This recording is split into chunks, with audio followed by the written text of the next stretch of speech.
And like apart from the education system, I feel there are many medias that are responsible for educating us for just delivering information, right?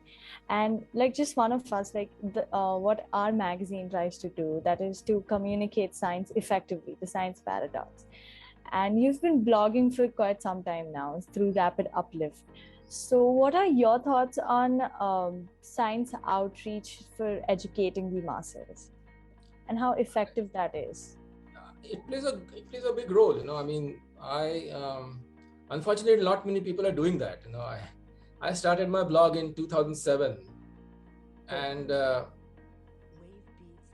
are probably just a handful of people writing on geology even today. I mean, like 13 years on. So Yeah, that tells you something, that you know scientists have got to be a little more proactive in reaching out. It shouldn't be that somebody approaches them and then they're reluctant to say, okay, I'll write an article or I'll give a lecture. It has to come from within a little bit more. I think they need to be encouraged to be a little more open about their work. And I don't know, maybe most geologists or scientists are employed in government and they're afraid to talk. I think that's my that's my kind of take on it. So um, there are Yeah, but concepts. it's extremely vital to like convey the research that's been going on to the masses. Absolutely, yeah. Yeah. So, and as you said, this has a big impact. I know, because every other week, every month, I get an email from a journalist or some student asking me to explain something, or asking me for which book should I read, or which course should I take, something. So there is an interest. There is an interest in science. There is a curiosity in people to learn more, and we just need more people out there helping out, like your outreach program. And there's another one, I don't know if you know, Dr. Sudha Wadadi and Natraj Wadadi. They started a outreach program in Pune, Center for Education and Research in Geosciences. So every year they reach out. Yeah, it's quite good. Every year they reach out to different schools, and they have essay competitions and project competitions. And last 2 years it's been online, but hopefully, I just met Sudha the other day. She said, hopefully this year we'll again bring it back to offline.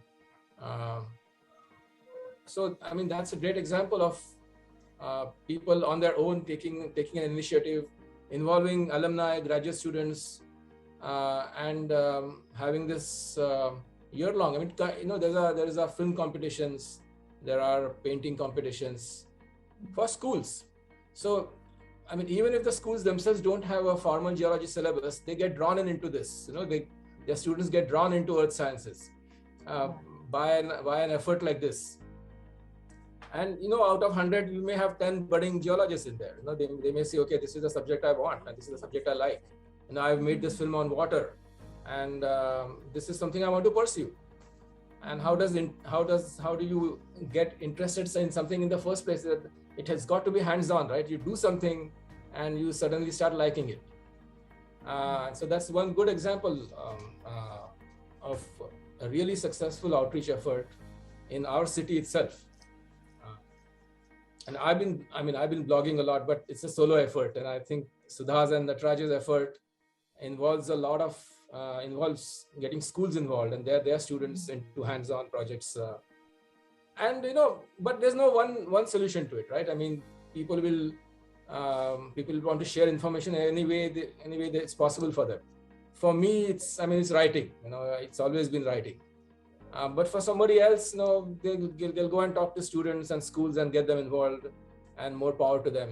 And so we do need. There's no one silver bullet, I feel, but basically, I feel scientists themselves need to be a little more proactive. Right? That's been one of the limitations over here, that our scientists have generally been quite silent about sharing what they're doing. And they're doing great work. It's not that they're not doing great work. It needs to come out beyond scientific journals. It needs to reach people.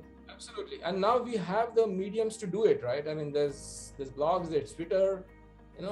People are receptive to all these. You can have an exhibition somewhere. You can have an essay competition, as Sudha and Natraj are doing. All these mediums are available. and they've got to be grasped and amplified.